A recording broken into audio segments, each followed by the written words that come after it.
Assalamualaikum warahmatullahi wabarakatuh. Bismillahirrahmanirrahim.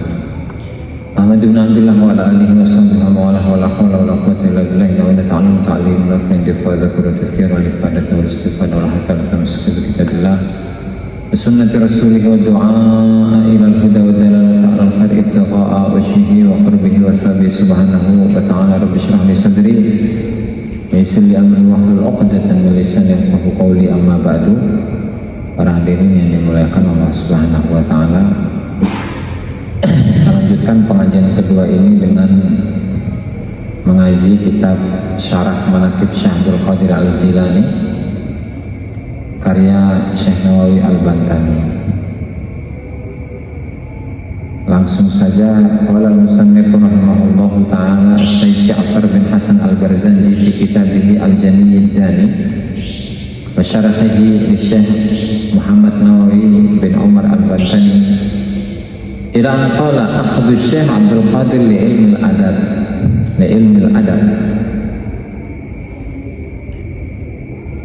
wa qara'a lan maca sapa Syekh Abdul Qadir al-adaba ing ilmu adab wa huwa lan hale utawi adab iku barang yuhmadu kang den puji apa makaulan apane ucapan wa fi'lan lan penggawean min riyadatin nafsi saking riyadhah ngolah nafsu wa mahasinil akhlak lan pira-pira kebagusan akhlak wa yang qasimu lan den bagi apa al adabu adab ila aksamin maring pira-pira bagian arbaatin kang papat tabi'in rupane tabiat kal karami kaya dene kedermawanan lomo wasyaji lan syajiyah.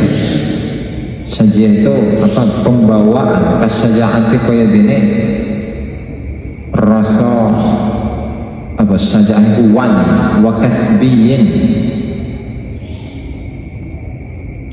lan kang bangsa kasab upaya atau usaha kama arifatin nahwi kaya dene ngerteni ilmu nahwu wal lughati lan bahasa wa syairi lan syair wa ma'rifatil kitabi lan ngerteni Al-Qur'an wa sunnati lan sunnah wa sufiyin lan adab sufi kang bangsa tasawuf wa huwa dhabtul hawas ngreksa pira-pira anggota badan wa mura'atil anfas lan ngreksa pira-pira nafas wa syar'iyyin lan kang bangsa syariat wa yang hale utawi syar'i iku imtithalul ma'murat iku naati pira-pira kang den perintahaken wastinabul manhiyat lan ngadohi pira-pira kang den larang. Qala ba'duhum wa qala ngucap sapa ba'duhum sebagian ulama ulumul adabi utawi pira-pira ilmu adab iku sittatun 6 al-lughatu rupane bahasa wa tasrifu lan ilmu sharaf wa nahwu lan nahwu wal ma'ani lan ma'ani wal bayan ulan bayan wal badi ulan badi. Jadi Syekh Abdul Qadir Al-Jilani rahimahullahu ta'ala, beliau tidak hanya mempelajari ilmu fikih saja. Jadi kan dari awalnya beliau itu mempelajari Al-Qur'annya dengan hafalan, kemudian juga mempelajari ilmu qiraat. Itu tidak hanya tajwid, tetapi warna-warna atau versi-versi bacaan Al-Quran. Jadi di dalam qiraah itu ada 3 macam qiraah. Ada yang namanya mutawatirah, qiraah mutawatirah yang mutawatir. Yang kedua ada yang masyhurah. Yang ketiga ada yang namanya syadzah. Nah di sini ada 13 imam yang dinisbatkan dalam ilmu qiraat, di mana yang 7 itu disebut sebagai qiraah yang mutawatir yang mencakup ada siapa Ibnu Amr, Abu Amr, Ibnu Amir, Ibnu Katsir, kemudian Warosh dan seterusnya. Kemudian ada yang namanya masyhurah, itu ada 3. Ada 3. 7 tambah 10 ya. 3 ini masyhurah, dan baik mutawatirah atau masyhurah itu boleh digunakan untuk dibaca. Nah makanya ya kalau kita mendengar qiraahnya siapa itu Muammar ya, kan ada yang bacaannya menggunakan imalah wadduhi kayak gitu kan. Kan kalau di qiraahnya Abu Amr yang riwayatnya Hafiz itu kan imalah itu hanya pada ini ayat Bismillahirrahmanirrahim wa mursaha kan. Jangan kalau di kalangan siapa qiraah yang lain itu sering menggunakan imalah dengan cara-cara tertentu, di mana sesuatu yang biasanya dibaca mat biasa, mat tabi'i, itu dibaca menggunakan apa? Imalah. Imalah itu membaca harokat fathah yang bergeser dengan kasroh, fathah yang bergeser kepada kasroh, a sama i, e jadinya wadduhi kayak gitu. Itu adalah contoh saja di mana Syekh Abdul Qadir Al-Jilani itu sudah mempelajari itu sebelum beliau belajar fikih. Belajar fikihnya pun juga sama kepada imam-imam yang terkenal pada saat itu. Ya kan, udah disebutkan pada pembahasan sebelumnya, yaitu Abdul Wafa Ali bin Aqil, itu yang punya kitab Al-Funun.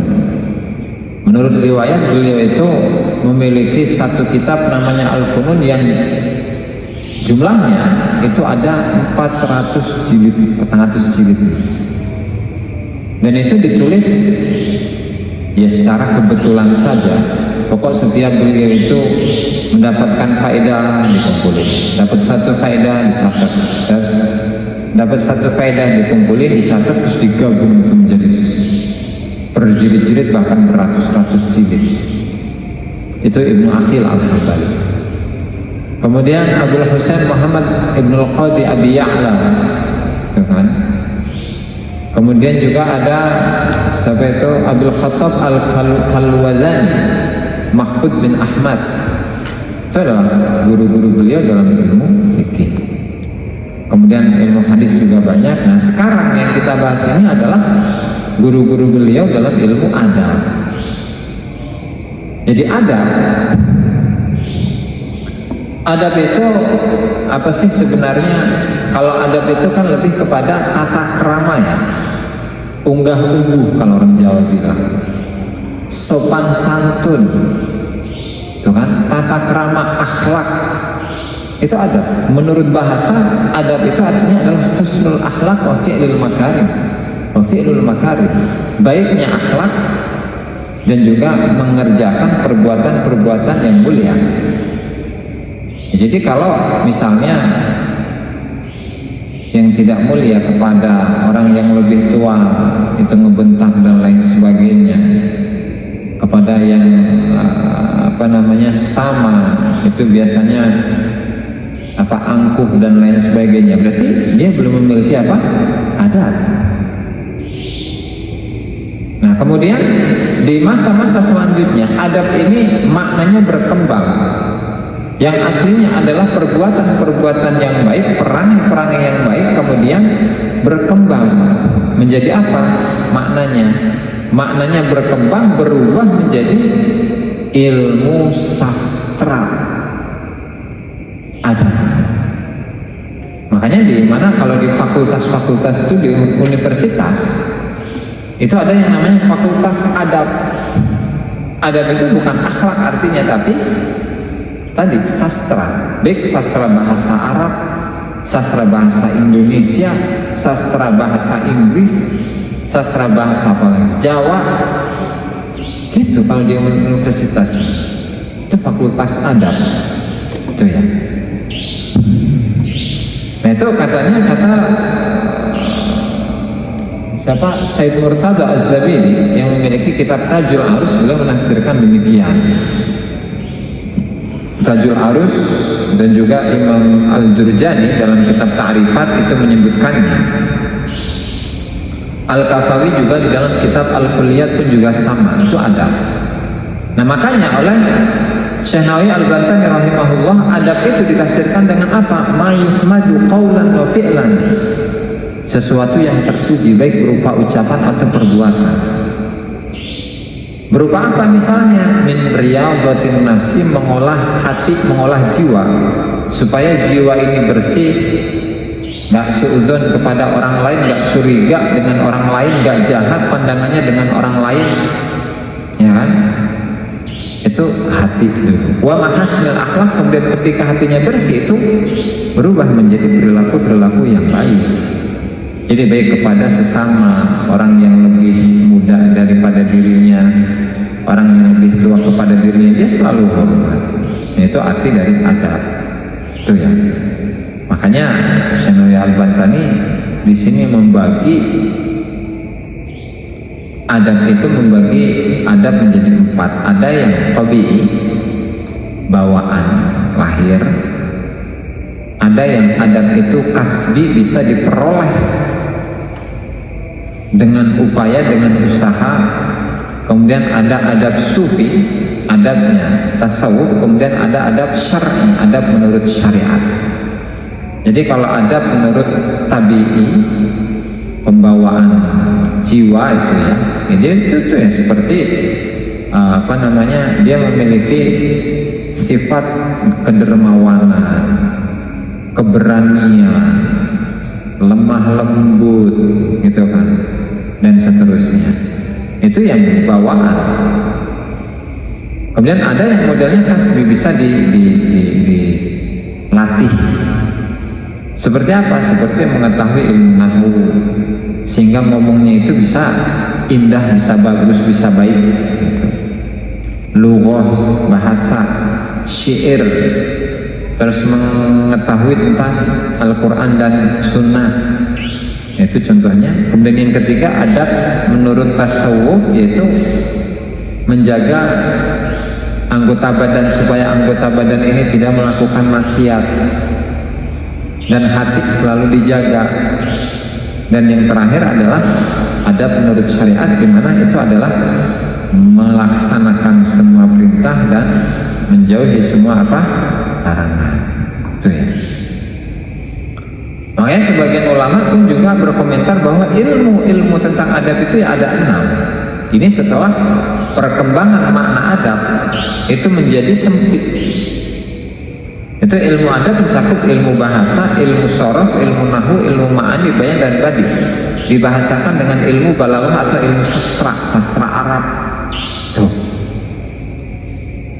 Nah, Imam Syekh Abdul Qadir Al-Jilani itu belajar mengenai adab baik yang mencakup tentang tadi ya, perbuatan yang baik atau bahasa, itu belajar kepada Syekh Abu Zakaria Yahya bin Ali At-Tibrizi. Dan Tibris itu adalah satu negara di daerah Ajam, ya tepatnya di Irak. Dan itu berada di Iran ya, di Iran. Itu Azerbaijan. Kurang lebih luasnya itu 237 km. Dan Tibris itu merupakan kota yang ketiga terbesar di kota Iran. Kota terbesar ketiga di kota Iran setelah Tahiran dan Mashhad. Oke, itu sekilas tentang Tibris. Jadi gurunya Syekh Abdul Qadir Al-Jilani itu dari Iran. Ya cuman dulu kan belum terkenal, belum didominasi oleh paham Syiah gitu kan. Tuh. Waqta basaminhu ayak tibasin, dan beliau mengambil ilmu dengan pengambilan yang sempurna. Tuh ya. Selanjutnya wasahiba akabir syuyukhis sufiyah. Selanjutnya wasahiba lan ngancani atau berguru sapa Syekh Abdul Qadir akabir syuyukhis sufiyah ing pira-pira panggedene pira-pira syekh tasawuf. Wa akhadha lan ngalap sapa Syekh Abdul Qadir ilmu tariqati ing ilmu tariqat anil arif billah Syekh Abdul Khair Hamad bin Muslim Ad-Dabbas saking al-arif billah Syekh Abil Khair Hamad bin Muslim ad-Dabbas nisbatan ila Dabbas nisbatake maring Dabbas alladhi huwa ausaratur rutab meres apa itu anggur. Fala'allahu mongko menawa Syekh ad-Dabbas iku yabi'uhu iku ngedol ing usa ing Dabbas au yasnahu utawa gawe sapa Syekh ad-Dabbas. Wa kana lan ana sapa Syekh ad-Dabbas iku yatahamalu iku neken sapa Syekh ad-Dabbas alaihi ing atase Syekh Abdul Qadir bi umurin kalawan pira-pira perkara syadidatin kang banget wa yu'annifuhu lan gawe kasar sapa Syekh ad-Dabbas ing Syekh Abdul Qadir wa yaqulu lan ngucap sapa Syekh ad-Dabbas innama angin pestine udhihi ngelarani sapa ingsun ing Syekh Abdul Qadir li amtahinahu supaya imtihan apa muji sapa ingsun ing Syekh Abdul Qadir fa arahu mongko ningali sapa ingsun ing Syekh Abdul Qadir jabalan ing gunung laya taharrak kang ora gerak. Wa Hamad lan Hamad huwa ya Hamad iku ahadur rasikhina iku salah siji pira-pira ulama kang jejeg fi ilmil haqiqati ing dalem pira-pira ilmu hakikat. Wa kana lan ana sapa Abdul Wafa Syekh Abdul Wafa idza qadima nalikane teko sapa Syekh Abdul Wafa Baghdad ing Baghdad yanzilu mongko turun temampir sapa Syekh Abdul Wafa alaihi ing atase Syekh Hamad.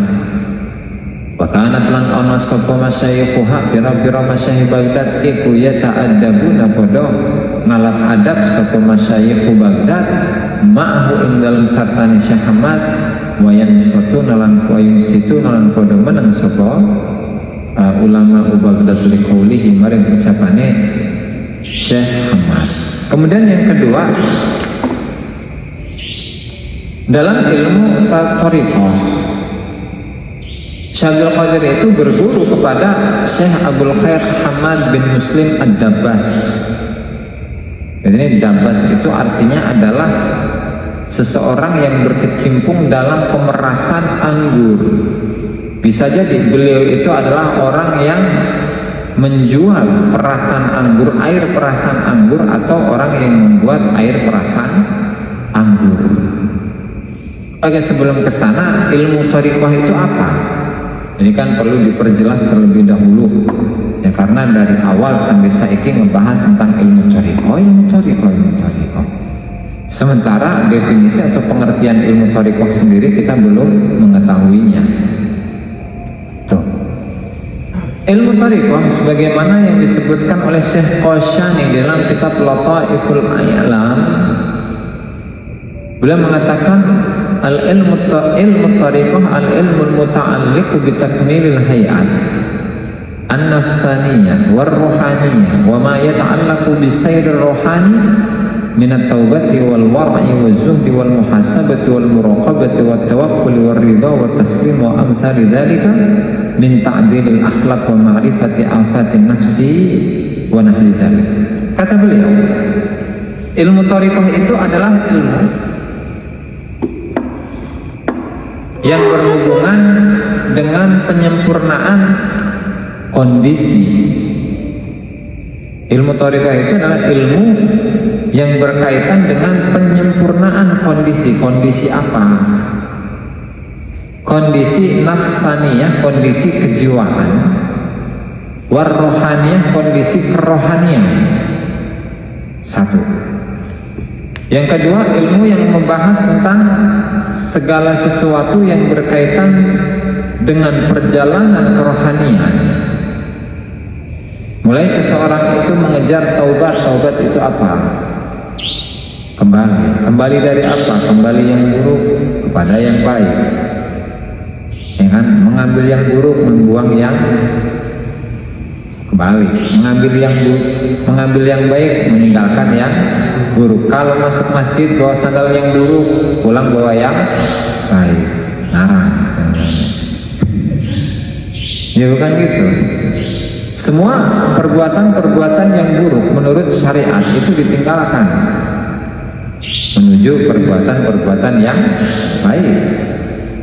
Makanya nanti di situ ada banyak makom-makom dalam tariqah, dan itu sudah dijelaskan di kalau nggak salah pertemuan kedua atau ketiga ya dalam kitab ini, di mana makom-makom itu kan berisi tentang ada taubat, ada wara, ada zuhud, ada muhasabah, ada muraqabah, ada tawakal, ada ridho, ada taslim dan seterusnya. Banyak. Yang intisarinya adalah memperbaiki akhlak. Memperbaiki akhlak, dan yang kedua adalah mengetahui penyakit-penyakit apa saja yang ada di dalam diri. Gitu. Nah, sehingga tariqahnya seperti itu. Nah, memang yang paling dominan di dalam tariqah itu adalah zikir. Jadi zikir itu merupakan salah satu cara, dan bahkan cara yang terbesar, cara yang termudah untuk bisa mencapai apa yang telah disampaikan tadi ya.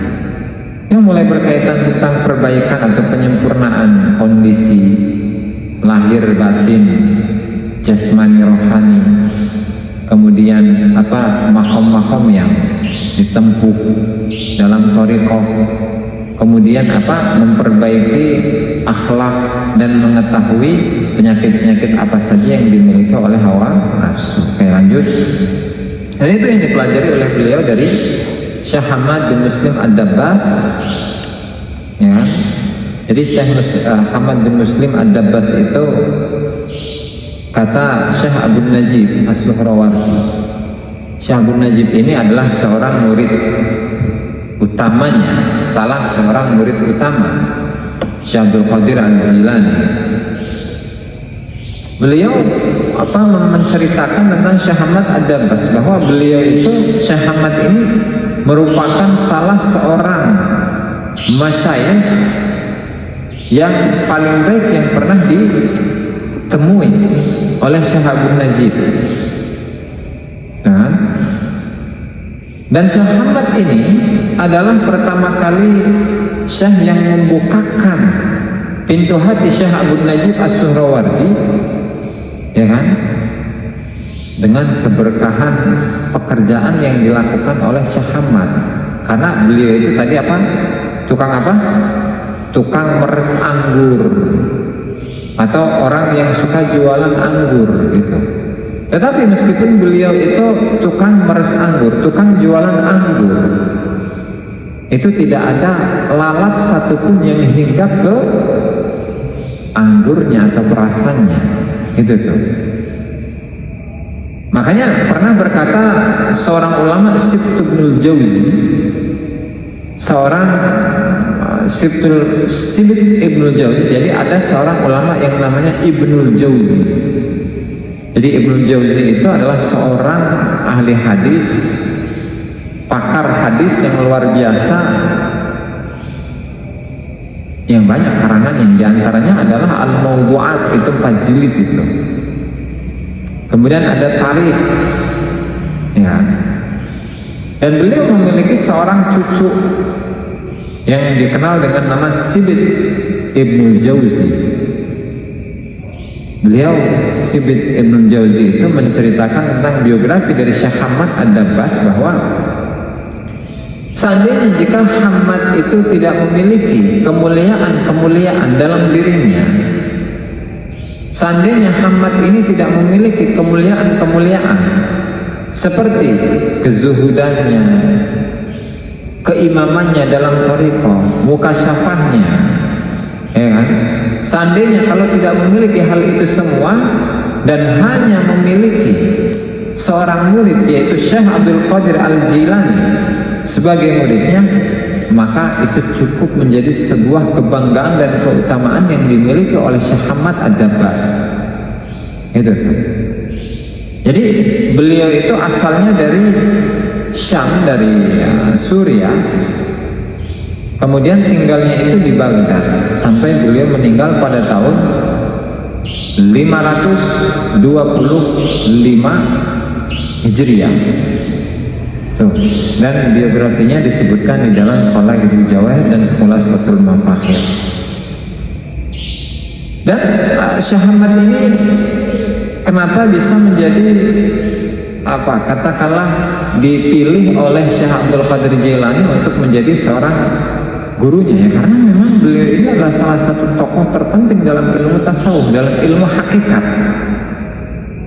Bahkan Syekh Abdul Wafa Ibnu Aqil Al-Hambali itu sangat-sangat memuliakan beliau. Bahkan tidak hanya Syekh Hamad, bahkan tidak hanya Syekh Ibnu Aqil, tapi juga ulama-ulama yang ada di Baghdad itu semuanya memuliakan Syekh Hamad bin Muslim Ad-Dabbas, gitu ya.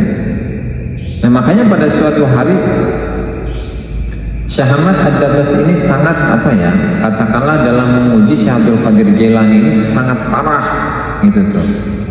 Yang misalnya di musim dingin itu suruh mandi di kali, itu kan, suruh membawa beban-beban yang berat dari pinggir kali sampai di pesantren yang dimiliki oleh Syekh Hamad Ad-Dabbas gitu. Nah makanya di Ad-Dhahabi, Syamsuddin Ad-Dhahabi di dalam Tarikhul Islam beliau menceritakan wa kana syekh yu'dini wa yadribuni wa idza jibtu wa jitu yaqul ja'ana al-yawma al-khubzul katsir wal faludaj. Pada suatu hari Syekh Hamad Ad-Dabbas itu bahkan sering kali Syekh Hamad Ad-Dabbas ini menyakiti Syekh Abdul Qadir, menyakiti beliau, memukuli beliau, bahkan murid-muridnya itu ikut-ikutan gitu tuh, ikut membuli, ikut mengejek Syekh Abdul Qadir, kemudian merendahkan Syekh Abdul Qadir dan lain sebagainya. Tapi ketika hal ini diketahui oleh Syekh Hamad Ad-Dabbas, beliau marah besar. Hei kalian, bahkan sebutannya menyebut mereka dengan sebutan yang kasar. Mereka apa bilang? Beliau bilang apa? Ya kilab, lima tu'dzunahu, wahai anjing, wahai anjing-anjing. Murid-muridnya disebut sebagai apa? Anjing, lantaran marah. Kalian tuh ngapain? Kalian tuh ngapain sampai menyakiti Syekh Abdul Qadir, menghinanya, membulinya sampai sedemikian rupa? Kenapa kalian itu bisa kayak gitu?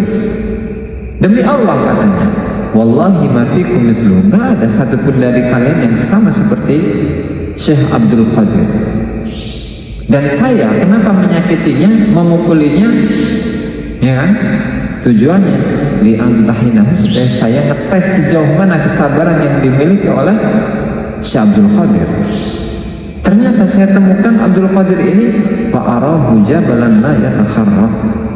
Saya melihat Syekh Abdul Qadir Jailani ini sangat teguh pendiriannya, karena Syekh Abdul Qadir ini sudah menyerahkan secara totalitas, menyerahkan dirinya kepada gurunya, mau diapa-apain ya nggak masalah gitu tuh. Dan tidak ada keluh kesah sama sekali yang diucapkan oleh Syekh Abdul Qadir Jailani kepada Syekh Hamad Ad-Dabbas gitu loh. Sehingga Syekh Hamad Ad-Dabbas ini merupakan salah satu dari katakanlah tokoh yang paling berpengaruh bagi Syekh Abdul Qadir Al-Jailani dalam ilmu thariqah. Ya meskipun dalam dalam silsilah thariqah itu lebih terkenal guru beliau yang lain, yaitu Syekh Abu Sa'ad Al-Mubarak Ibn Ali Al-Makhzumi, dan itu akan kita bahas di malam selanjutnya. Cambiro berapa menit? Baik. Wala bisa menyadul qadi Abi Sa'id Al-Mubarak Ibn Ali Al-Makhzumi Al-Faqih Al-Hakim.